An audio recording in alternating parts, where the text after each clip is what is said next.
kdaj se bo začela obnova, kdaj bo denar končno tukaj za obnovo? Ja, bolj je pomembno, da bomo zdaj držali roke, ki smo jih postavili za pridobivanje projektne dokumentacije, ki so podlaga za to, da bomo lahko pridobili gradbeno dovoljenje, od tukaj dalje pa lov za finančna sredstva.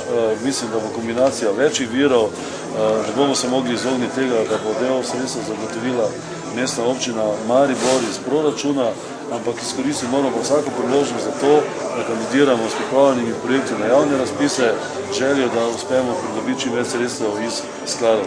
Jaz mislim, da je na strani uporabnikov predvsem prišlo do nezaupanja, ki je bilo delno povzročeno tudi s tem, kar smo priznali, da je očitno prišlo do komunikacijskega šuma. Jaz verjamem, da lahko to skupaj naredimo, torej obnovimo cel kompleks, tako zaradi dejavnosti, ki se tukaj razvijajo, kot tudi zaradi stanovalcev. Verjamem, da lahko to obnovimo do leta 2012. Nekateri iz odbora ste za reorganizacijo MKC-a, nekateri pa za kar dva javna zavoda. Ja, seveda. Mislim, gledaj, odbor ima različno mnenje.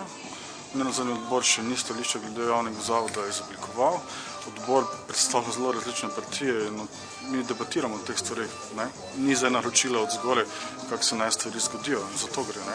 Zdaj, ali reorganiziran, ali novi javni zavod, jasno je, da se bo mestna oblast vedno sklicevala, da novi javni zavod je prevelik finančni zalogaj.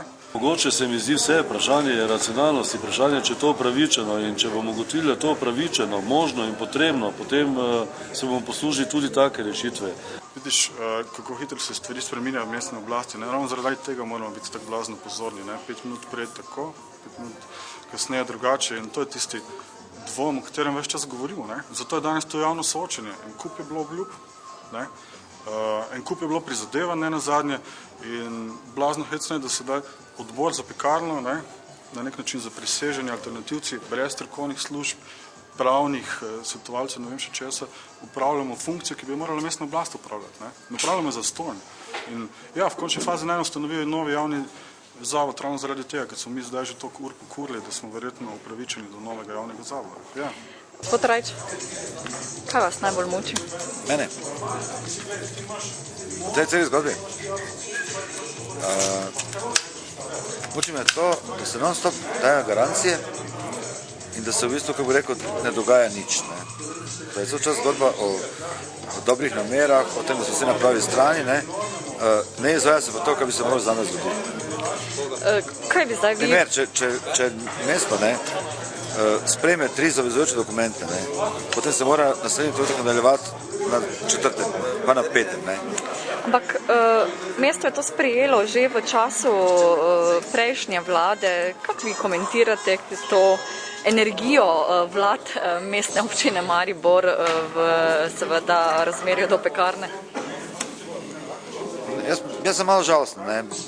Dobro, tako bi rekel, ne bom govoril, težko govorim o vseh aspektih delovanja, ker podatkov nimam več, ne poznam tako dobro kot prej in tudi proračun je zadnje leto bistveno manj transparentni. Tudi ki ga znamo brati, ne razverjamo vseh podatkov, ki so potrebni, da pač malo bolj resno to ocenjuješ, ampak kar se tiče Pekarne, me zelo žalosti, da 3 leta po izpolnitvi vseh pogojev, da se začne s pripravo papirjev, ki so podlaga, da to se kompleks resno, profesionalno obnavlja, da se non-stop načrtuje in ponavlja, da se bo to naredilo, da se pa ne naredi niti prvi korak, ki bi dejansko pomenil, da se to dela. Aleš, danes je bilo dosti govora na tem soočenju o reorganizaciji MKC-a. Kaj si pod to ti predstavljaš, pa na kaj kot direktor pristajaš?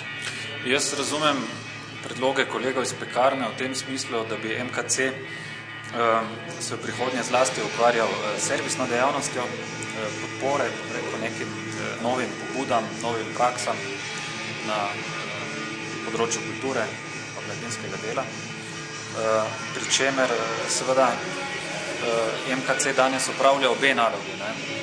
Ustanovljen je zato, da izvaja programe in nudi infrastrukturno podporo in strokovno pomoč mladim ustvarjalcem.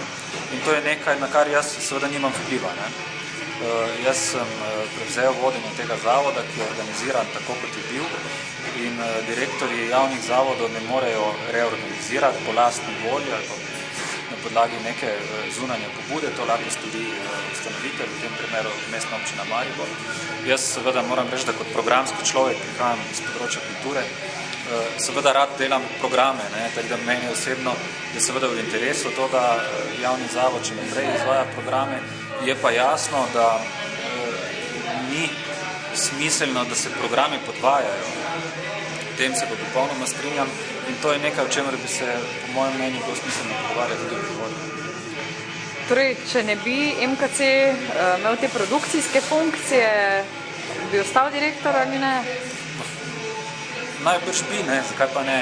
Tudi, rekel, tudi ta segment dela je zanimiv, predstavlja izziv in v tem ne vidim nobenega problema. To je nenazadnje tudi pomemben segment, ki ga opravljamo danes in ga delam z enakim veseljem kot produkcijskega. Reorganiziran javni zavod, mislim, da smo zelo jasno povedali, kaj se pod tem predstavljamo. Zdaj pa je vprašanje, če se mestna oblast to pač upa izpeljati. Zakaj menite, da vstopa MKC v Pekarno? Tako kot je trenutno videti, stopa z neko dominantno pozicijo in je moj vtis, kot da prevzema Pekarno. Po vsem, kaj se dogajalo v zadnjih 10 letih in po vseh dokumentih, ki so bili na tem vprašanju v preteklosti, bi pa MKC moral vstopiti v prostor Pekarne kot en izmed enakovrednih udeležencev in nič več kot to. Kje vi vidite rešitev ali jo sploh vidite? Jaz sem pripričan, jaz globoko verjamem v projekt Pekarne že vrsto let, že od zasedbe dalje. Verjamem zaradi tega, ker ne bi rad živel v mestu, ki se bo popolnoma odpovedalo urbani kulturi in ki bo postalo podobno kazen kakem predmestju Maribora. In Pekarna se bo obnovljala definitivno z tem razpisom, torej uspehom na tem razpisu, ali ne. Če se pa ne bo obnovljala, potem bo mesto izgubilo nek atribut, ki jo kot mesto mora imeti. Jaz se sploh ne predstavljam, da bi lahko bila opcija, da bi Pekarna ali izginila z obličja mesta, ali pa da bi životarilo tako dolgo, da bi potem že zaradi tega padla.